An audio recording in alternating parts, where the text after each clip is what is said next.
नमस्कार, आप देख रहे हैं प्रतापगढ़ ब्लॉग्स ऑफिशियल। हम हैं राम कैलाश यादव। आज के इस वीडियो में हम बात करने वाले हूँ अपनी पर्सनल दूध डेयरी कैसे खोलें, यानी अपनी खुद की दूध डेयरी हम अपने गांव में कैसे खोल सकते हैं और दूध डेयरी लेने का जो खुद का हमें करना है किस तरह से कर सकते हैं। तो हमारे इधर भी कई ऐसे हमारे मित्र ही हैं जो पर्सनल दूध डेयरी खोलकर अभी महीने के 35 से 40 हज़ार रुपया कमाई कर रहे हैं। तो इसकी प्रोसेस क्या है, इसकी खोलने की जानकारी क्या है, किस तरह से हम कर सकते हैं, तो सारी चीज़ें आपको इस वीडियो में बताने वाला हूं। तो वीडियो को शुरू से लास्ट तक जरूर देखें, वीडियो को लाइक कर दें। ऐसा वीडियो बनाना पसंद करते हैं चैनल को सब्सक्राइब करके बेल आइकन पर क्लिक करें ताकि हमारा हर वीडियो आपको मिलता रहे। आपके मन में कोई सवाल सुझाव हुआ है नीचे कमेंट ज़रूर करें। अगर हम बात करते हैं खुद की पर्सनल दूध डेयरी, तो जो हमारे मित्र थे वो सबसे पहले जो है दूध डेयरी कंपनी के लिए थे। तो कंपनी के लेने के बाद तो कई महीनों तक चलाया और उन्हें अच्छा खासा अनुभव भी हुआ कि दूध कैसे लिया जाता है, किस तरह से हम कर सकते हैं। फिर उन्होंने धीरे धीरे, देखो जो भी दूध डेयरी आप खोलेंगे कंपनी का रहेगा, तो कंपनी वाले अब आपको ये अधिकार नहीं देते कि आप दूध बिक्री करें। आपको सिर्फ इतना ही अधिकार रहेगा, आप दूध वहाँ से मापें और दूध को भेजें। जो भी पर्ची निकलती है उस पर्ची के जितने भी दूध हैं वो आपको भेज देना पड़ता है। पर्ची में लिखा हुआ दूध है वहाँ उतना आपको देना पड़ता है। तो ये मतलब एक नियम होता है। तो जो पर्सनल दूध डेयरी होती है तो अपना खुद का होता है, हम कितना दूध ले रहे हैं, कितना बेच रहे हैं, कितना क्या करना है, हम खुद उसकी जिम्मेदारी लेते हैं। तो ऐसे में वो कई महीनों तक चलाया और उन्हें अच्छा खासा अनुभव भी रहा। फिर उसके बाद वो धीरे धीरे भाई वो नहीं चाहता कि हम पैसे कमाएं, सभी पैसा कमाना चाहते हैं, सभी जो है अपने बिजनेस को आगे बढ़ाना चाहते हैं। तो उनको ऐसा लगा कि इसमें अच्छा खासा बेनिफिट है और वो दूध डेयरी चलाते रहे और कंपनी में दूध देते रहे। लेकिन वो साथ ही साथ ये भी विचार करते रहे, ये भी जानकारी लेने की कोशिश किए कि ये जो कंपनी वाले हमारा दूध ले जाते हैं तो ये कंपनी वाले कहाँ दूध देते हैं। ये बंदा जो दोस्त हमारा मित्र है वो तह तक पहुंचने की कोशिश किया। और जैसे कि वहाँ दूध डेयरी जो दूध डेयरी कंपनी है ले जाती है दूध इनका, तो ये कंपनी वाले दूध कहाँ बिक्री करते हैं, तो वहाँ पर इन्होंने उसकी जानकारी लेने की कोशिश किया। और इन्हें जानकारी मिली ऐसी तमाम जगह 3 से 4 जगह पर उन्हें मिला कि जो दूध इकट्ठा खरीदते हैं, जो भी आपका रेट यहाँ पर है उससे 2 रुपया 3 रुपया रेट ज़्यादा वहाँ दिया जाता है, या जो भी होगा रेट ज़्यादा वहाँ मिलता है। तो उस हिसाब से वहाँ पर वो दूध बिक्री करने लगे, यानी जानकारी हो गई। फिर उन्होंने क्या काम किया कि जो कंपनी की दूध डेयरी थी वो कंपनी की दूध डेयरी को हटा दिए, अपनी पर्सनल मशीन ला दिए और मशीन लाने के बाद वहाँ पर वो खुद दूध भरने लगे।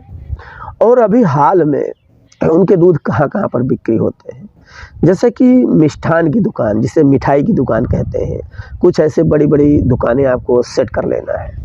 इनके पास ऐसे मिठाई की दुकानें हैं, लगभग 2 से 3 मिठाई की दुकानें हैं जो लगभग 40 लीटर, कोई 30 लीटर, कोई 25 लीटर दूध उनसे पर डे लेता है। तो इस हिसाब से वो धीरे धीरे दूध देना स्टार्ट कर दिए और अभी भी जगह जगह पर उनके दूध जा रहे हैं। पहले उनके पास 1 दूध डेयरी थी, फिर बढ़ा करके उन्होंने 2 दूध डेयरी कर दिया। इसी तरह से उनके अभी हाल में देखा जाए तो 3 दूध डेयरी चल रही है उनकी पर्सनल खुद की दूध डेयरी। वो भी जैसे कंपनी एक एम्प्लॉय को रखते हैं, किसी इंसान को देते हैं, उसी तरह ये भी देने लगे हैं। तो इनके पास 3 डेयरी चल रही है। तो 3 डेयरी चलाने का मतलब है आपके पास 3 मशीन होनी चाहिए, 3 सोलर पैनल होना चाहिए, 3 जगह दूध लेने के लिए आपके पास कैन होनी चाहिए। तो इनके पास सारी सुविधा इकट्ठा किए। फिर अभी जो है इस तरह का दूध बिक्री किए। फिर शादी विवाह में ऑर्डर मिलने लगा कि भाई हमें 40 लीटर दूध चाहिए, 50 लीटर दूध चाहिए। तो उस समय भी आपको अच्छे खासे रेट मिल जाते हैं। जो भी दूध डेयरी में दूध भी गांव की अगर हम अपने बात करते हैं तो यहाँ पर रेट घटता बढ़ता रहता है। जैसे कि गाय का दूध है तो किसी का 25 रुपया, 30 रुपया, 32 रुपया, 35 रुपया भी पड़ जाता है। जब सेट हो जाता है तो हमें बढ़िया से जो है इनकम होने लगती है। और जो भी सुबह में इनका नियम यही है कि जैसे उनको दूध भर लिए तो जिसका बता देते हैं भाई इतना जो है बजे, यानी सुबह इतना बजे से पहले पहले अगर आपको दूध लेना है तो हमें बता देना है हमें इतना दूध चाहिए, तो खुद जो है फ़ोन करके बात कर लेते हैं हमें कितना दूध देना है और आपको दूध कितना चाहिए।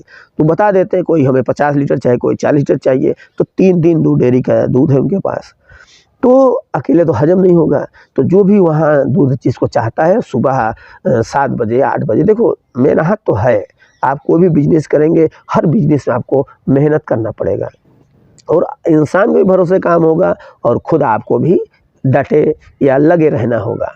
तो उसके आधार पर जब वहाँ से जो दूध उनको होता है तो जिसे ऑर्डर दिया जाता है, जिसे रोज़ दिया जा रहा है दूध, उससे कांटेक्ट करते हैं भैया आपको दूध कितना चाहिए, कोई 50 लीटर, कोई 30 लीटर, कोई 35 लीटर, तो उसके हिसाब से उनका दूध निकाल कर उनको भिजवा दिया जाता है।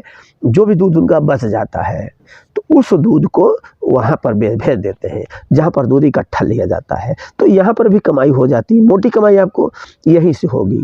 और वहाँ पर जो जाता है, मान लो आपको दूध नहीं रुक रहा है, आपका जो दूध, देखो दूध का नुकसान बहुत ख़राब है, दूध का टूटा हुआ इंसान बर्बाद हो जाता है। तो हमें अगर दूध एक जगह बेनिफिट हो रहा है तो वहाँ पर भेज रहे हैं, तो जो ख़रीदारी हमारी है उससे अगर 2 रुपया या 2.5 रुपया ज़्यादा मिल रहा है, तो अगर आप मान लो 200 लीटर दूध भेज रहे हैं, अगर 2 रुपया मिल रहा है तो भी आपको अच्छे खासे पैसे मिल जाते हैं। तो वहाँ पर भी आपको चला जाता है दूध, वहाँ पर उनका पूरा दूध बिक्री हो जाता है। इसी तरह से सुबह और शाम सेटलमेंट कर लिए हैं। इसी तरह से वो भी महीने का अगर बात किया जाए तो 35,000, 40,000, 50,000 रुपये तक कमाई कर रहे हैं। तो आप लोग भी इसी तरह से सेटलमेंट करके अपने पैसे कमा सकते हैं। पहले दूध डेयरी जो है सीखना पड़ता है, सारी चीज़ें जानकारी लेने के बाद ही दूध डेयरी, अपना पर्सनल दूध डेयरी तभी करें।